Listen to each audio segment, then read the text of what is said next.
So, Dr. Toyosi, can you tell us a little bit about why you do what you do? Wow, thank you for asking me that question. I started out a long time ago thinking that I would be an oncologist, which is a physician that takes care of patients with cancer. And along the way, it was so hard. I'm one of those empaths. I'm always very, very, I care so much about, and I like feel what others are feeling. And so it was so hard.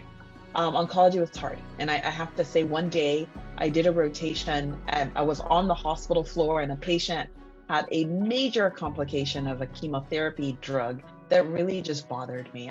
I thought I want to make sure that I'm helping my patients get better and not hurting them with the drugs that we use to try to help them. And so really that was kind of like my about turn into hematology and thinking about, okay, where are patients not dying from their disease right away?